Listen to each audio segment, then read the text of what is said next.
Hey friends, I'm Jill Castle, a pediatric dietitian, mom to 4 kids, and host of this podcast. I started this podcast in 2016 as a way to help families and healthcare professionals learn more about nutrition and feeding kids.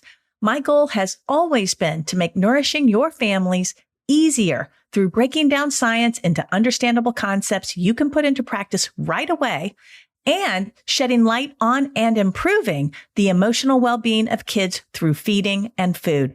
You can always go deeper on my website, thenourishchild.com, where I have resources for children ages birth through teen.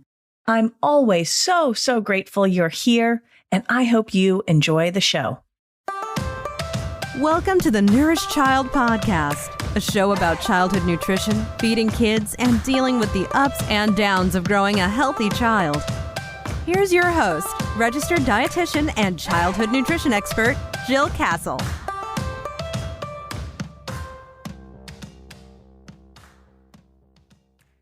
Hello, friends, and welcome to episode number 163.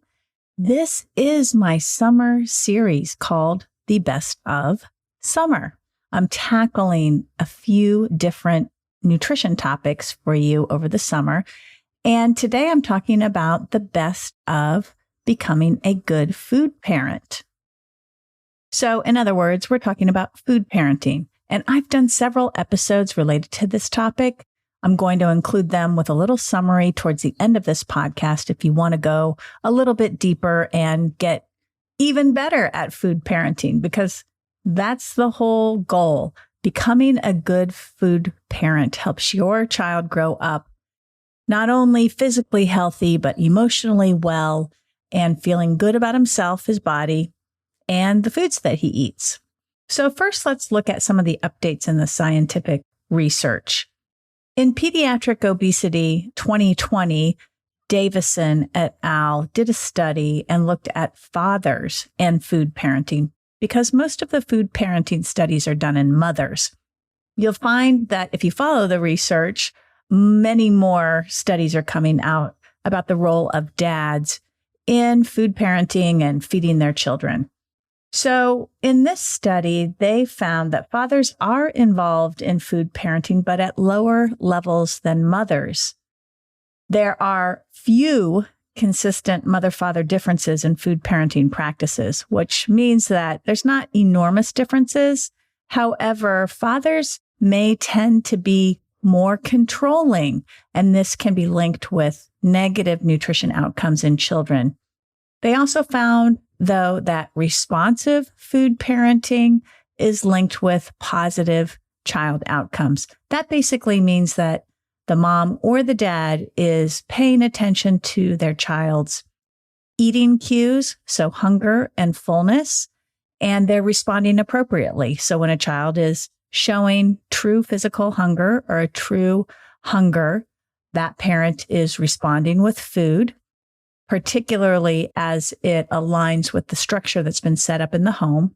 And also, when children are showing signs of fullness, parents are stopping the meal or stopping the feeding session if it's a younger child. So responsive food parenting is associated with positive child outcomes like healthier eating and healthier bodies, and controlling food parenting, which is not new to us. We know that controlling food parenting has a lot of landmines associated with it, but we do see in this research that fathers tend to exhibit more controlling food parenting practices. Another study by Jansen et al. In Appetite in 2021 looked at stress associated with the COVID-19 pandemic, and their study found that children's snacking intake increased related to stress. That, again, is no huge surprise. We've all been under a lot of stress around the pandemic, and children who have had to school from home and parents who have also had to work from home and homeschool their children. There just has been a lot of stress around that dynamic related to the pandemic. And as such, this research is basically showing that children snack more during the pandemic related to the stress associated with it. And then thirdly, there was another study in Appetite in 2021 by Gonzalez et al. And they looked at the similarities in food parenting between fathers and mothers. Number one, they found that restriction or food restriction to help children stay at a healthy weight were associated with emotional overeating and higher food responsiveness in the child. That basically means that restricting foods like sweets and treats in order to control your child's weight is more likely or more associated with that child developing emotional overeating and being triggered by food. That was one finding in this study. The second finding was that using practices to accommodate the child around food and practices to involve the child, such as cooking or chores related to food in the kitchen, were positively associated with food fussiness. So accommodating the child around food really means catering to the child, making a backup meal or a backup snack if they're picky and they don't want to eat, giving a child the food that he wants rather than the food that you've planned for the meal or that you know is the best options for him or her. So that was associated with food fussiness, and then involving the child in producing the meal, setting up the meal, having commentary or discussions about what would be in the meal, just involving your child in general was negatively associated with food fussiness. That means that food fussiness went down when the more we involve our children in and around food.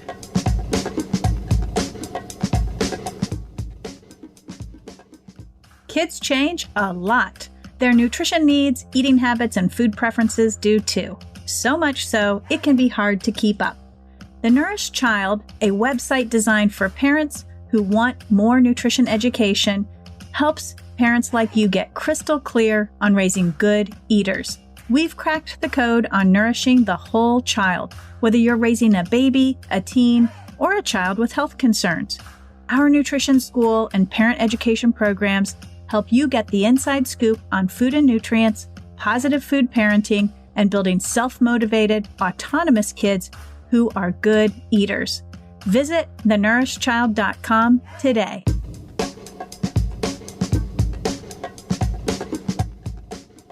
The third thing they found in this study was when we use coercive controlling practices, which I know those are really big words, but controlling feeding, coercive control is really manipulation, fancy scientific word for manipulating our kids to get them to eat what we want them to eat. They found that these kinds of feeding practices were positively associated with emotional overeating.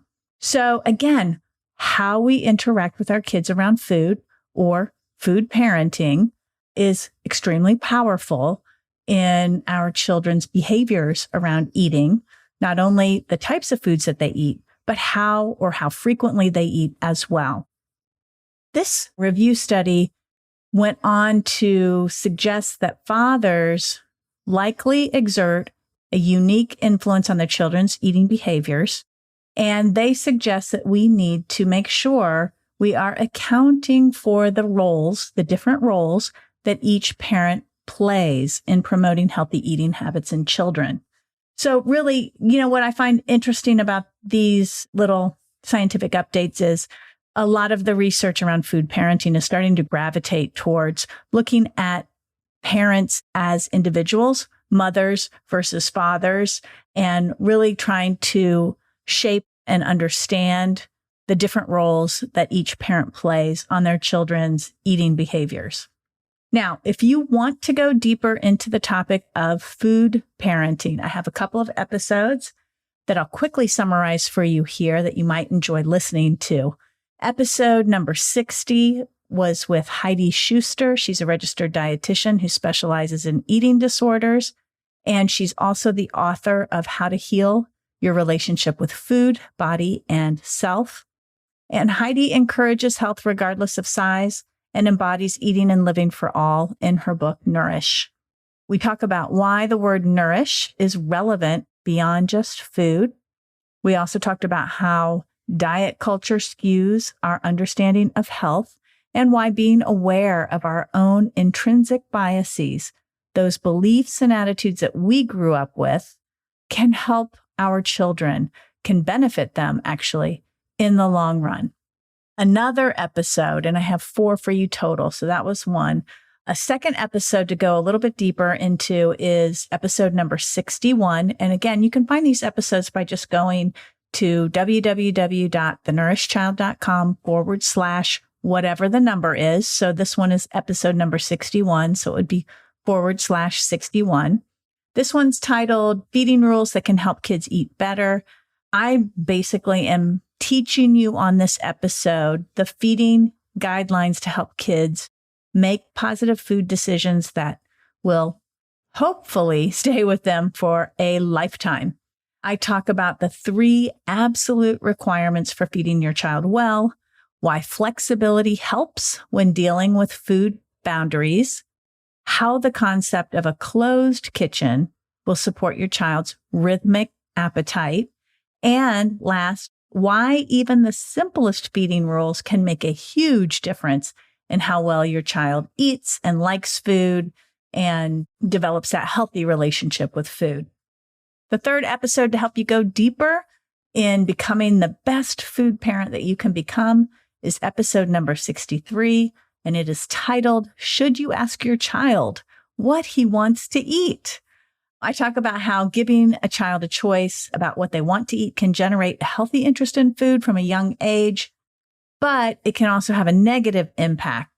So I talk about open-ended questions, things like, what do you want to eat? I find that to be the most unhelpful question for children. And I talk about 4 reasons why I think open-ended questions like these can become an issue in families.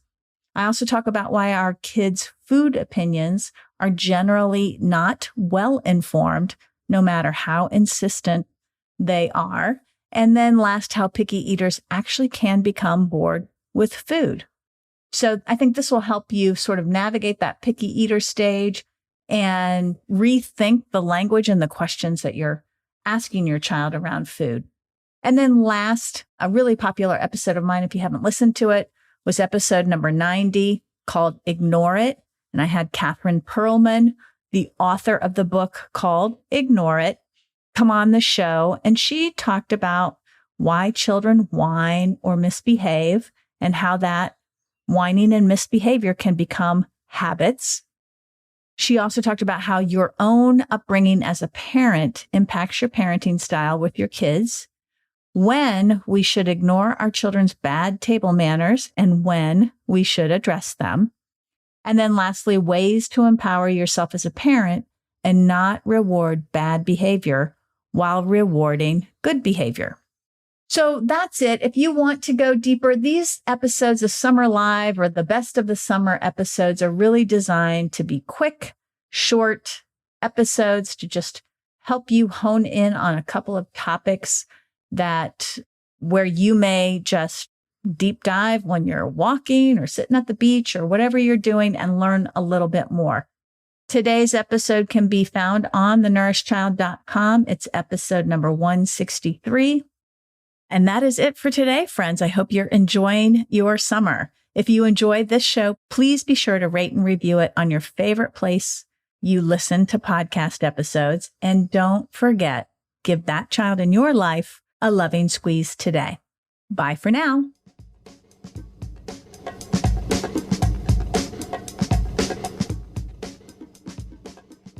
Hey there, just popping in real quick to ask you if you've heard about the Munch Newsletter. It's a weekly paid newsletter I send out to subscribers, and it's a little bit of a different piece of content because I answer reader questions in this newsletter. So complicated stuff that I don't have on the blog and stuff that's not here on the podcast. So I have a section on that newsletter called Ask Me Anything, but I also dive into the latest science around child nutrition. So I translate it for you and give you my perspective on that science. And then lastly, in the newsletter, you'll get a section called Get Educated. And I highlight blog posts, podcast episodes, and other people's resources that I think will be beneficial and helpful to you. So if you're getting my newsletter, I do send out a free newsletter every month. But if you want the deep dive, good, juicy stuff, that comes in my paid newsletter that comes out every week on Mondays. That's $5 a month or $50 for the whole year. You can check it out. I'll provide a link right here for you, but you can also go to thenourishchild.com and find the sign-up form for the newsletter. Thanks for listening to the Nourish Child podcast, where the #1 goal is to help you grow a nourished child inside and out.